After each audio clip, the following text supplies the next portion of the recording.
Good afternoon, everybody. Welcome to Café con Tampa Online. Today we've got another exciting speaker, and Del Acosta is back. Del, why don't you say hi and welcome the speaker? Well, good afternoon, everybody. I'm glad to be back at Café con Tampa. This is actually my third meeting, and I'm getting to be more comfortable chatting online. Today we have an exciting program. We have Susana Weymouth, who's I believe the executive director. You're going to have to correct me, Susan, of the Tampa Bay BCA. Yes, And pardon? That's exactly right, Del. That's exactly right. The Tampa Bay BCA. I am the executive director and the only employee. And that was founded in 1989. Can you tell us a little bit about it? Yes, the Tampa Bay BCA is the first business committee for the arts in the state of Florida, and we were founded by business leaders. It's a private sector organization. So for 31 years, we've been based entirely on voluntary donations from the private sector.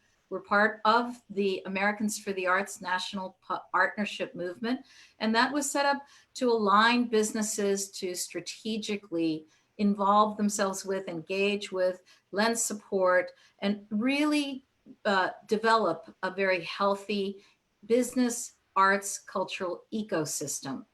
And so that's what we as an organization try to do, and also try to help to serve the artistic and cultural community and connect them to the business community. I'm familiar with the good projects that BCA has, but could you kind of explain to us some of the more recent projects that you've funded or undertaken? Yes, well, this pandemic has upended everything. And we have some very, very generous individuals and small family foundations in the community.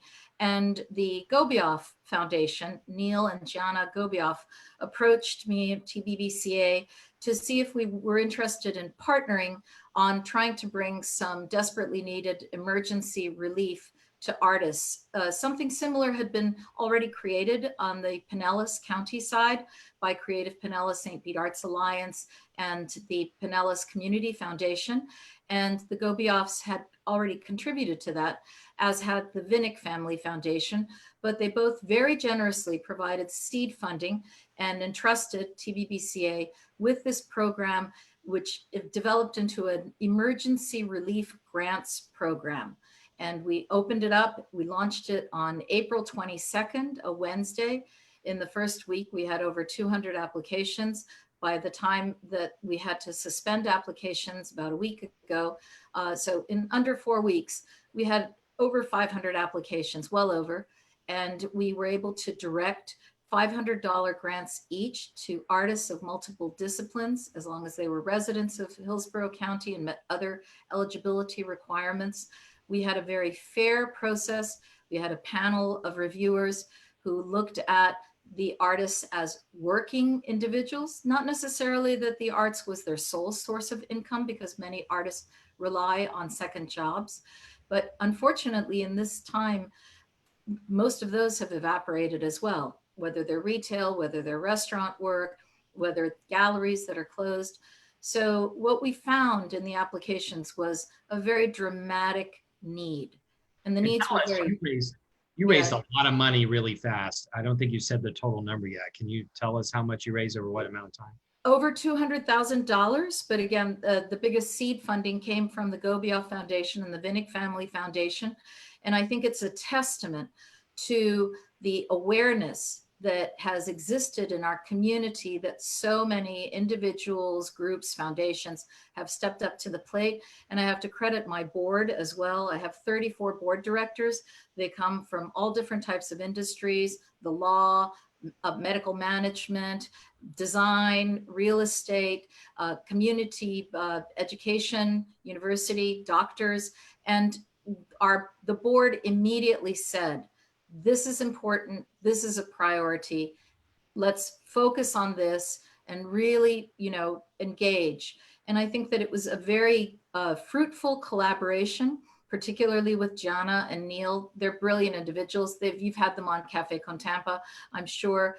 And really, it was a question of ramping up quickly and trying to get the best possible targeted help in the hands of those who needed it, and as many who needed it as You, possible. I have to say thank you to you on behalf of Café con Tampa, because you introduced me to Neil and Gianna.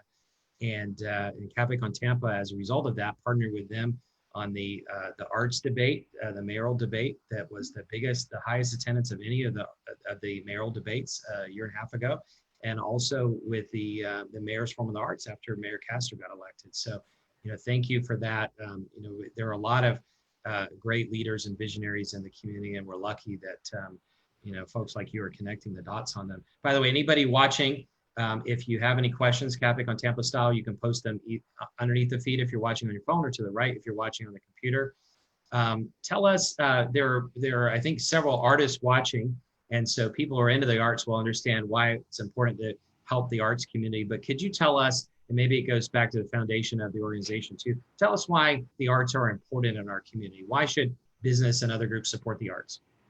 So the Business Committee for the Arts is not a new model. It already had existed from back in the 60s from David Rockefeller in New York, was actually the one who established the first BCA. And the whole point is that the arts are not a luxury.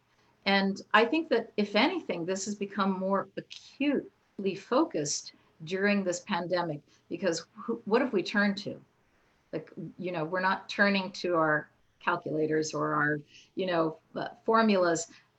Yes, we have to address the scientific issues, but what people have turned to feed their souls, to keep themselves going, is to the arts. And the artists themselves have pivoted. So again, we're back to this ecosystem. If we don't have the arts, why would we want to live here? Certainly my husband and I wouldn't want to live here if this wasn't a thriving artistic and cultural community. We've lived all over the world, and in Paris and London and New York, and I grew up in the Washington, D.C. area. And so we need to have the arts as a sustainable part of our business model. If you don't have a thriving Florida orchestra, if you don't have ballet, if you don't have all of the different theaters that we have, and we have an embarrassment of riches. We have some of the most wonderful museums, literally in the Southeast, if not beyond. And some of them, like the Dali, are unique to the entire world outside of Spain. We have amazing programming that is going on, really intelligent people. And we also have a very strong educational system that cultivates artists of all kinds. The University of Tampa has an extremely strong theater department, and it has a great music department. Dr. Ron Vaughn and his wife, Renee, are big advocates and art connoisseurs themselves. They have filled the campus with art everywhere, inside and outside. This is very important. It becomes part of, ingrained into the part of life. This is what helps to draw people. We have USF Graphic Studio. Tell us about, there's so much that we can talk. Tell us about the grassroots arts movement, because you just, what did you say, 250 grants? Sorry, I can't remember. Over 400 grants. Over 400. But well over 500 applications, and that was limited to Hillsborough County. And do you know the artists, are they people that are doing this part-time? What percentage of them are full-time that rely on selling their art to buy food and to pay for their shelter? Well, arts is a business, right? Every artist is an individual business owner because they own their own art. Then they may collaborate with a gallery to show it, or they may work as conservators or curators, but they're generating business. They are creating product, and they're selling that product or having others sell the product with and for them. And so that's the grassroots, is much more than a grassroots. Arts and culture is a huge industry in the United States. It eclipses construction and transportation. And we generate here, the last study that was done in Hillsborough County alone said that the arts were over 15,000 jobs. And I'm sure that number has grown exponentially by then, because that was a couple of years ago. So it pumps money it generates money into the economy. It employs people. If you think of the number of people that are working at the Tampa Museum of Art, If you think of the number of people that are working on their own with studios and galleries who are creating, it's a very integral component of our economy. Anybody who's just logging in, please, Café con Tampa style, you're welcome to post a question and we can ask that. And also, part of the reason we do this is just share information broadly. And if you care about the arts, if you care about sharing information in the community, please share this video so that others can see the same thing. Share it on your Facebook page or other Facebook pages that you have. Susana, tell us about the other programs of your organization. You have an awards program, you have a scholarship program. You just announced, I think, the recipients yesterday or this morning. You all do so much. Thank you, Bill. Yes, we run about 8 different programs. We actually had an emergency jazz fund for musicians before we did the Gobioff Hillsborough Arts Relief Program Fund. So we had that experience already going back a number of years. We've done, in better times, cultural encounters. But I think that 2 of our biggest programs, one started the year that we were founded in 1989. So last year we had our 30th anniversary Impact Awards. And Impact Awards are important because we do have philanthropists, business leaders who have supported and do contribute to the arts and cultural vibrancy of the greater Tampa Bay area. And so since its founding, TBBCA has recognized those individuals and businesses with Impact Awards. We just announced that the Business Impact Award for this year, 2020, is going to be bestowed to the BNY Mellon Wealth Management Group. They're very, very strong group. That's a beautiful history of BNY Mellon. If you don't know it, I suggest that you take a look at their website. They have one of the largest corporate art collections in the world. It was actually started as a collection of artifacts about banking by Alexander Hamilton when he founded the Bank of New York. That's how far back it goes. It's very extensive. It has many different genres. One of the largest parts of the collection is their contemporary art collection. They continue to add to it and they loan it. There's not a day that goes by, and I learned this last week, there's not a day that goes by where one part of the collection is not on loan and viewable by the public somewhere in the world. And right now they've loaned a wonderful suite of prints, but it doesn't even begin to describe them, by Frank Stella. And when the Tampa Museum of Art opens on June 1st, that is going to be the exhibition that opens. So we're very excited about that. So we also, as you said, have a scholarships program. Why do we do that? Well, so we've got that one end of you're successful and you're contributing your talents and your financial support to the arts. So what about when you're in high school and you're incredibly talented? We have all these magnet programs and magnet high schools for the arts. And we rival the talent pool in high schools across the nation.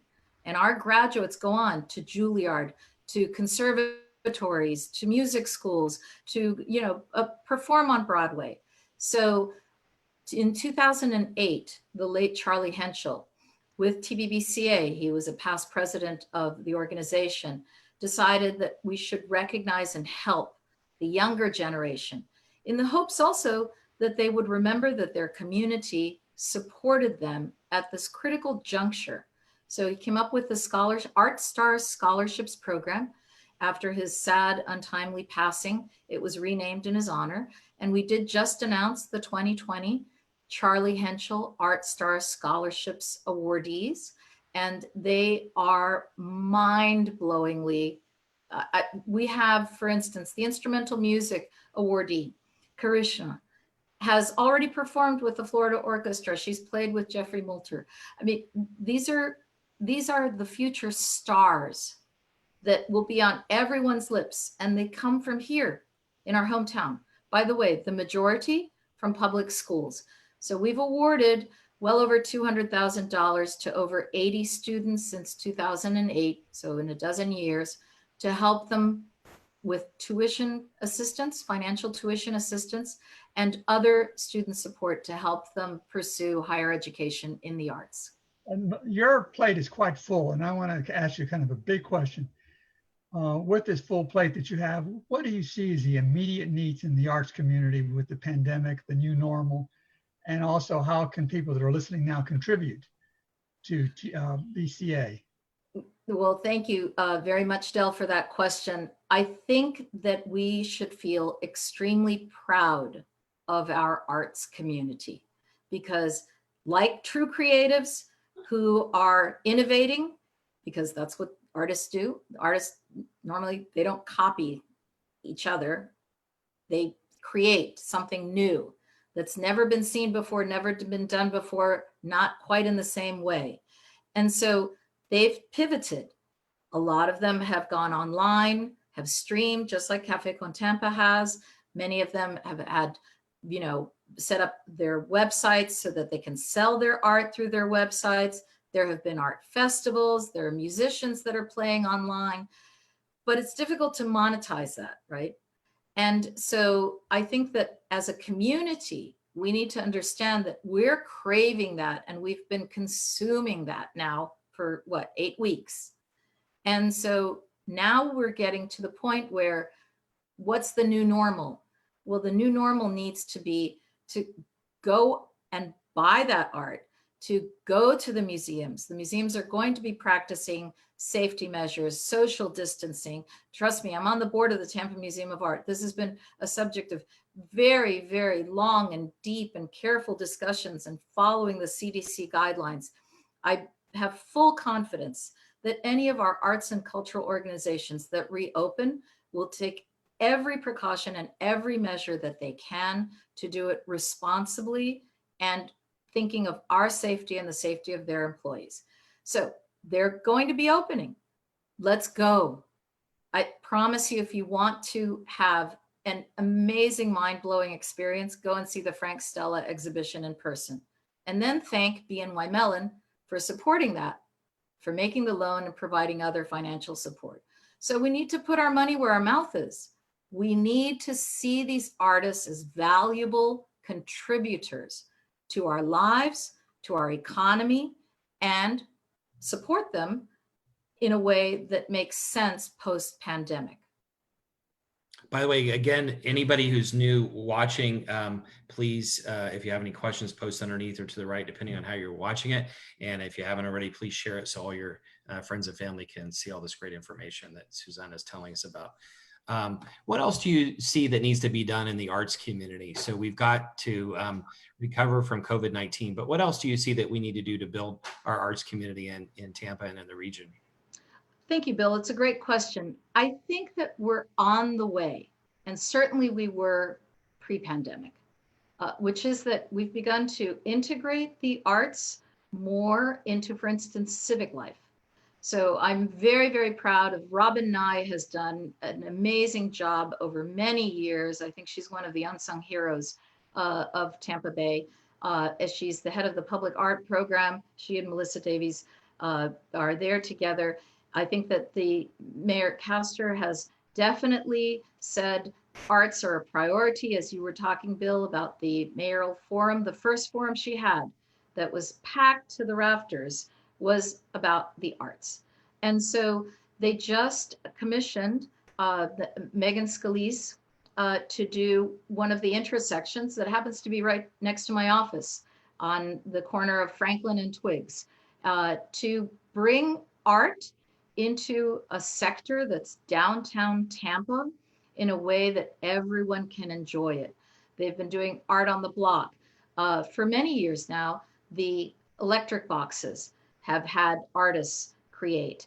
And so I think that, there are a lot of murals. They're a little bit more scattered than they are perhaps in the St. Pete city limits on the Tampa side, but there's a very strong muralist movement in Tampa. And there are artists who have studios. If you go to Ybor, there's the artist colony. There's many studios there. And I think that that is one of the things, we're private sector, and we've been doing this for 31 years, is advocating for the arts, trying to provide support for the arts, trying to make the business argument for businesses supporting the arts.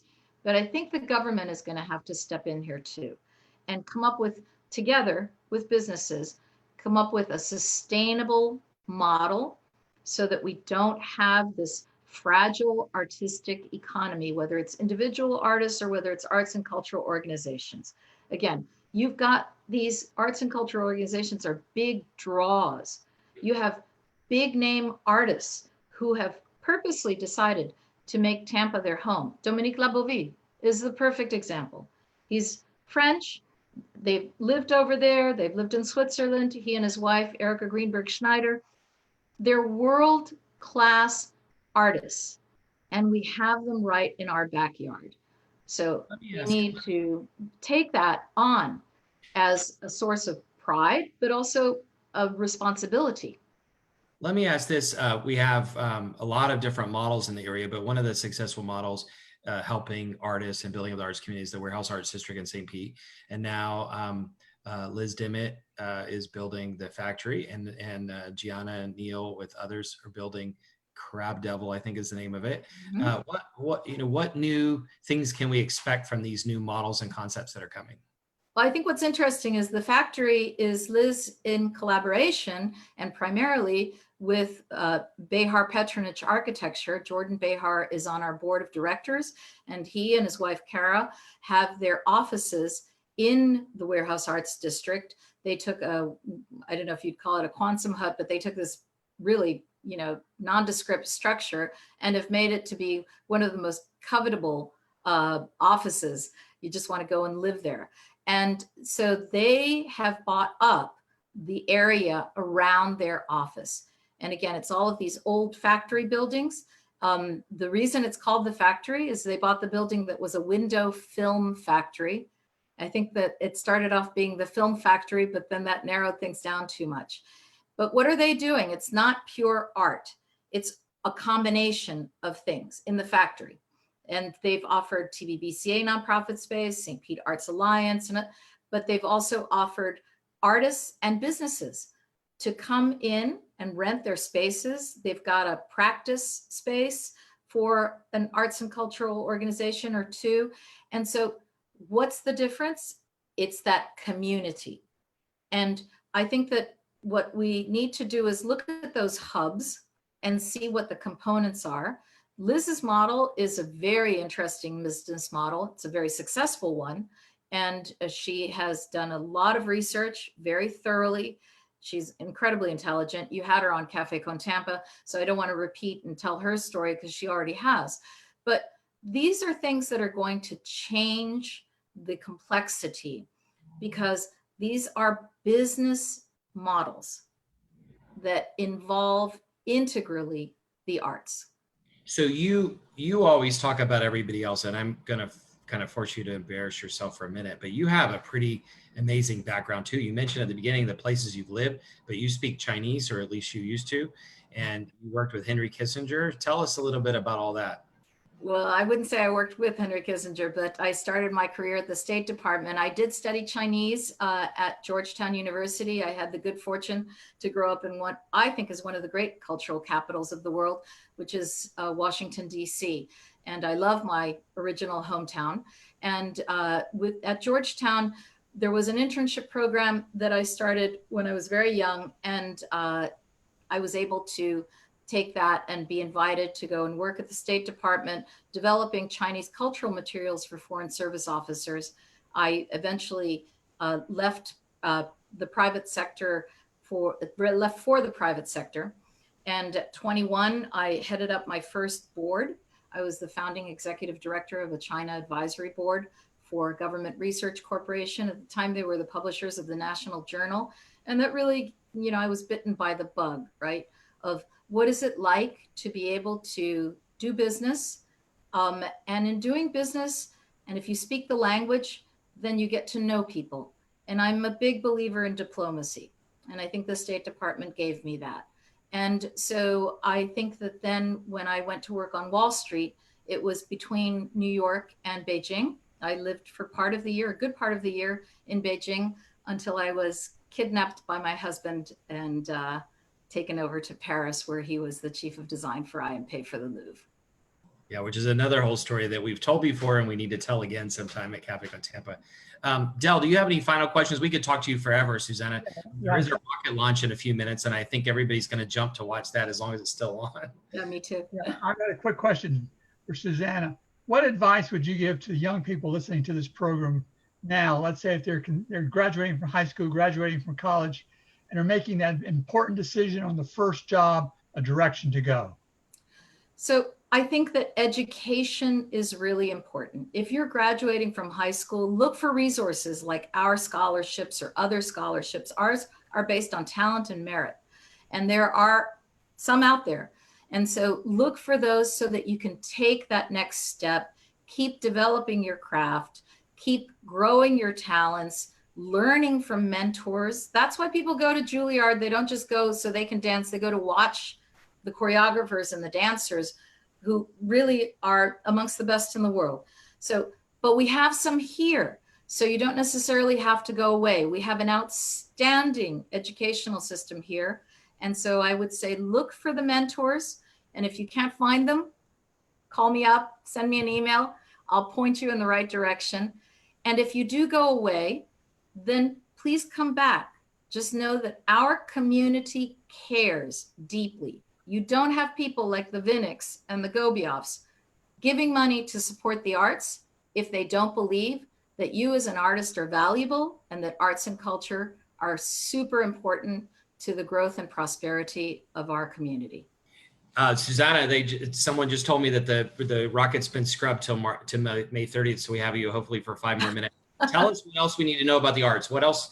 You've got a bunch of arts people watching and people who may be interested in learning more about the arts. What else can you bestow on us? What other ideas do you have? So I'm going to take a clue from someone that I sat next to, and I think it was at the mayoral panel when I was in the audience, we were chatting. And he's in private industry, very successful. You know, we've got this burgeoning software services, tech companies that really, the other day I was reading how people are saying that life in Silicon Valley is miserable. You can't afford it. And everyone is on these big campuses. There's not that cross-pollination. And, you know, you can't even live. And so here we are. We have this incredibly beautiful natural environment. We have governments, city governments, both Tampa and St. Pete specifically, who are very pro the arts. And so let's take advantage of this and let's integrate artists more into that innovation cycle, into that successful business cycle. So what the gentleman said to me was that he didn't necessarily need people who knew how to do a certain type of software because they have their proprietary software. So he has to teach them anyway. What he can't teach is those creative skills of thinking out of the box. So it's not about making more widgets or better widgets. It's forget the widgets. Why don't we do it this way? I think artists are problem solvers. That's what they do every day. So why don't we bring them in, integrate them, have artists in residence? It's one of the best things a company can do or a government can do, is to have artists in residence and apply that creative mind to come up with innovative solutions to today's problems. And I don't want to end on a bad note, but we have a few problems right now. So let's look to the artists to help us solve them. Great. And so we should be getting artists on all of our nonprofit boards, all of our business boards, and all the strategy sessions of our meetings, right? And embedding them in city government, embedding them in county government, embedding them in our businesses. I promise you that it's a radically transformative thing that anyone can do. So the fund in the immediate situation we're facing right now, there's still a great need. You, even though you filled 400 plus scholarships or grants for artists, there's still a greater need. And there is. We have a waiting list of artists. So if anyone would like to contribute to the fund, the applications have been suspended, but we welcome donations at www.tbbca.org.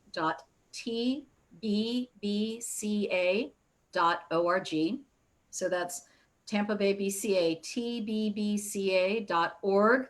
We welcome donations to the scholarships for students and especially to the Hillsborough Artist Relief Program, and very grateful for any help. It'll be directed 100% to artist grants. TBBCA is absorbing any and all charges and costs. And so it's going and getting into the hands of those who really need it.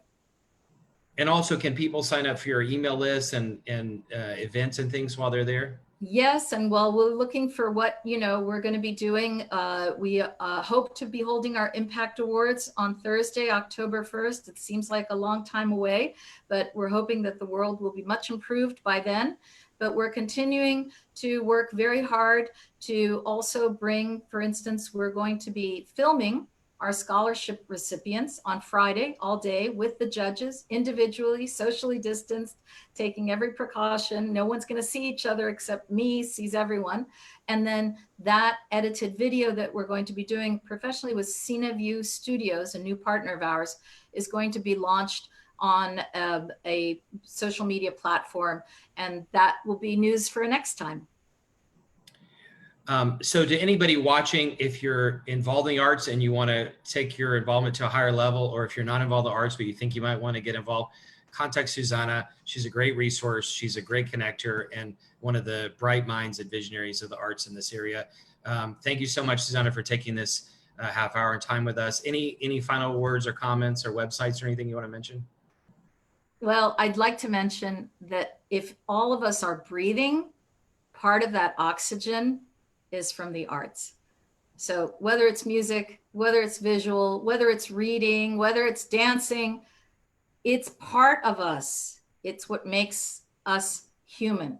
So, find an artistic, creative outlet, consume arts. Just because we're going through difficult times, all the more reason. It feeds your soul. And I probably shouldn't say this, Bill, but January 2nd, 2015, when I started at TBBCA, I forwarded the office phone to my cell phone. I don't even know how to unforward it anymore 6 years later.